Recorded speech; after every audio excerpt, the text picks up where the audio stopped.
We are about to be tested as a report has revealed why the Buckeyes cannot overlook the Ohio Bobcats in their upcoming game this weekend, and we got to break it all down. So what's up, guys? I'm Matt Long. Welcome to Columbus Football 365. If you're an Ohio State Buckeye fan, hit that subscribe button. Let's jump into the news for today. Ohio Bobcats, they got a great quarterback coming from Cleveland.com. They say, ask Rutgers and West Virginia whether Parker Navarro should have the Ohio State's undivided attention this week. The second-year quarterback has spent the last 2 weeks as a one-man wrecking crew using his arms and legs. As a passer, he's thrown for 486 yards and 4 touchdowns. As a runner, he's turned 27 carries into 180 yards and a score. Last season, Navarro totaled 2,423 yards and 13 touchdowns passing, plus 1,046 yards and a Mid-American Conference best 18 touchdowns rushing. He was actually better against the Rutgers Scarlet Knights than the Mountaineers, throwing 3 touchdowns against the former and 3 interceptions against the latter, but Rutgers still managed to pull out a 34-31 home win, while West Virginia left Athens, Ohio with a 17-10 loss. So, this guy, Parker Navarro, is someone that Ohio State fans absolutely cannot sleep on. The dude put up 18 rushing touchdowns last season. Very, very impressive. I know it's only the MAC conference, not the best conference in the world, but you cannot sleep on guys like this.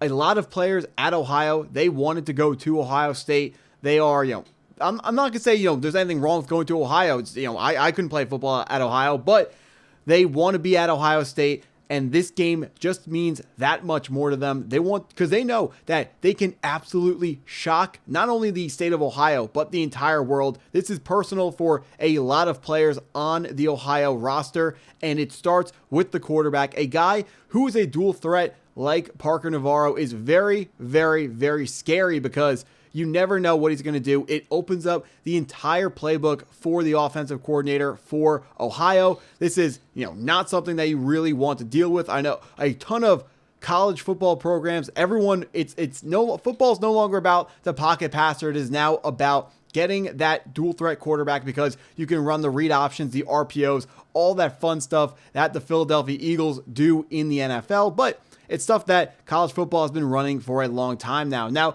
what the Ohio State Buckeyes do have going for them is they got so much talent on the defense, but it's not only the talent. A lot of it is going to be the coaching upgrades that have been made on defense. It might be too early to call it an upgrade, but Knowles is out as a DC. In comes Matt Patricia, who shut down Arch Manning week 1. Showed him one thing on defense, rotated into something else, made it extremely, extremely uncomfortable to play quarterback for Arch Manning. There are clips circulating online of Arch Manning making faces while he's throwing the ball. He maybe it's just a Manning face thing, but maybe he hates throwing the football against the Ohio State Buckeyes, and who can blame him? Matt Patricia is bringing in NFL concepts from the NFL into college football, and it is making college quarterbacks head spin. If NFL quarterbacks are struggling to deal with it, what are college quarterbacks going to do with it? The reason why other teams don't do this is because their defensive personnel usually isn't good enough to be able to run full NFL schemes. But when you are Ohio State and you're rolling out a defense featuring Sonny Styles, featuring Caleb Downs, you're able to do all those kinds of things. I talked about earlier about how they can show quarterbacks one thing pre-snap and then rotate and change the defense into something else post-snap. That's significantly easier to do when you have a guy as talented as Caleb Downs is, because he's so athletic that he's able to be in position before the ball is snapped. In college football, the hash marks are wider, which makes it so you have to declare your defense before the ball is even snapped. But when you have someone like Caleb Downs, as soon as the ball snapped, he could be just so far from where he started the play. And then 2 seconds after the ball snaps, he's in a completely different place. And it's not just Caleb Downs. Davidson Igmanosin, also highly athletic guy. Really, Ohio State, when you recruit as well as we do, you're going to have stars on the defense. But more importantly, college or high school scouting is very, very difficult. So what these scouts look for is they look for the most athletic players that they can possibly find. And athletic players is exactly what you need when you want to run these NFL type of schemes, these NFL type of defenses, where you're going to be tricking college level quarterbacks who are very good quarterbacks. Coming up in the Big Ten, there are going to be a ton of high level quarterbacks that Ohio State is going to face in Big Ten play, and then moving on to the playoffs with the assumption, I don't want to get too far ahead of myself, but with the assumption that Ohio State is going to go ahead and make the playoffs. But bringing it back to this matchup versus Ohio, can't be overlooking it. You got to remember, take it 1 week at a time. There's going to be plenty of time to get prepared for Washington, that trip to Seattle after facing the Ohio Bobcats. But Parker Navarro, this is someone who we absolutely cannot be sleeping on because of, like I said before, his dual threat ability, and he knows how important this game is when it comes to his teammates. He knows that there are guys on his defense who really, really want to beat Ohio State for obvious reasons, like I stated before. But one more, just circling back to our defensive coordinator here, Matt Patricia. We remember what Bill Belichick used to do against younger quarterbacks. They were rookie quarterbacks, and young quarterbacks had a horrible record in the NFL versus Bill Belichick because of Matt Patricia's defense and because of the way they call defenses to fool guys who are younger, players who maybe hadn't had a ton of snaps under their belt, just hadn't had a whole lot of game reps, and everyone in college has not had a lot of game reps in comparison to those professional quarterbacks that the Patriots were facing in the NFL. So if those guys are struggling, the college quarterbacks are absolutely going to struggle when it comes to whatever Matt Patricia has dialed up. And it's not just showing one coverage and switching to another coverage. It's more exotic blitzes as well. When you are running these exotic blitzes, the corner blitz, I guess you wouldn't really call a fire zone blitz an exotic blitz, but just anything that the offense isn't prepared to handle when you bring in, the safety blitz, nickel blitz,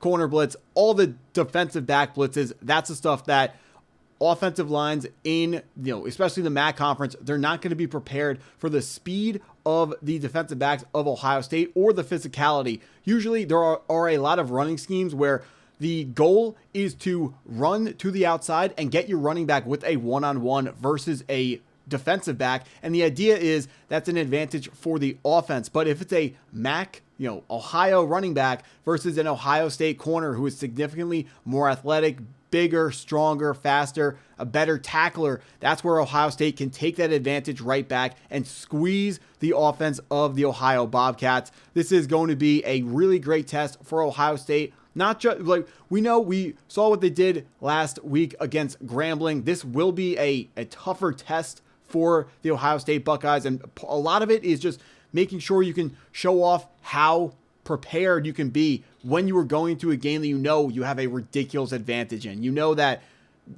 the other team just does not have the type of recruits that you have on your team. You know that they don't have the type of talent to hang with you, and you have to make sure that you do what good teams do, and that is absolutely blow out bad teams. You can't just beat them. Don't be like Penn State last week. Florida International was only down by 10 in the third quarter.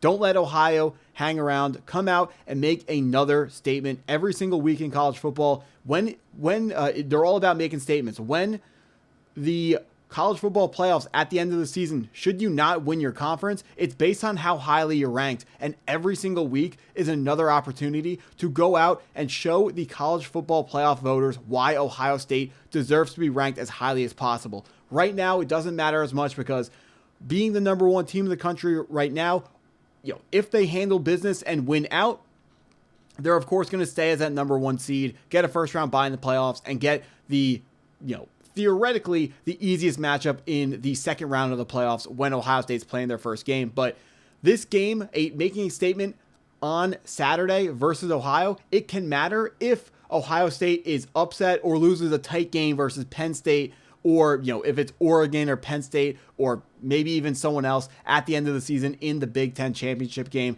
You want to make sure you are playing every game as hard as you can, running up that score differential and getting your FPI score as high as it possibly can to show the voters why Ohio State deserves to, make it into the playoffs, be highly ranked in the playoffs, get a first round bye. Whatever the next step is, you want to make sure that you're showing everyone you deserve it. That's what I got for this video. If you enjoyed the video, please hit that like button if you haven't already. Hit that subscribe button if you're new to the channel, and go Buckeyes.